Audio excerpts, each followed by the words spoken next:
Oh, hello people! Ito na naman yung Auntie Pretty. Another day, another busy life ni Auntie. On stay ng ating alaga at may sakit, hindi pumasok. So ngayon prepare tayo ng ating air fried chicken for dinner and for baon nila tomorrow. So this is a chicken breast. Ayan, criss-cross nyo siya. Pahiran nyo ng mga seasonings dyan. Meron po tayong paprika, smoked paprika, salt and pepper of course to taste. Meron tayong dried oregano. Lagyan nyo rin po siya ng olive oil. Yan, para hindi po dry mamaya. Ang chicken natin. Mag-prepare tayo ng blanched vegetables. Ayan, nakikita nyo dyan. May capsicum, young corn, snap peas, carrots. And then, saute tayo ng onion, garlic, mushroom, and zucchini. Di ko po yan blinanch yung dalawang yan kasi madali lang po yan.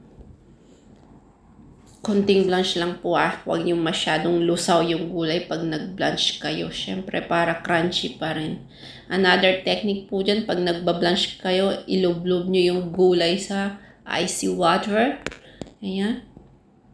So ito, ilalagay na natin sila ng oyster sauce at saka black pepper para may something spicy kick. If you want to, it's optional if you don't want the black pepper. Siyempre, hindi po ako mamimilit. Diba?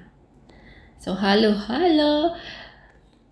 Parang daily life natin as kasambahay. Halo-halo ang ginagawa. Butter sauce. So, ito yung ating sauce naman. Lagyan natin ng butter, cream, broth, onion powder, garlic powder, and naglagay tayo ng dried oregano. Para mas mabango yung ating cream mamaya. So, achieve nyo lang yung consistency ng cream. Hindi malapot, hindi malabnaw. Yan po yun. Wala na pong hinalong salt and pepper kasi maano na po yung broth. May saltiness na siya. So, ito ready na tayo for plating naman na.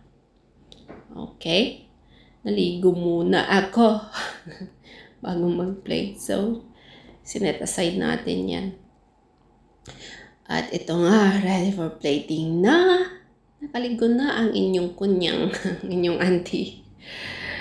So, ito, lagyan natin ng mashed potato. Oo nga pala guys, naggawa ako dyan ng mashed potato. Alam naman natin lahat na marunong tayong gumawa na ng mashed potato. So, yan yung vegetables. Yan na rin yung chicken natin. Siyempre, pubusan natin yan ng ating pagmamahal. Siyempre, mahalin mo yung trabaho mo. Diba? Hindi ka magtatagal pag di mo binuhusan ng pagmamahal yung trabaho mo dito. Yes. So, yan lang po for today. Like, comment, share, subscribe, follow Auntie Pretty Daily Life.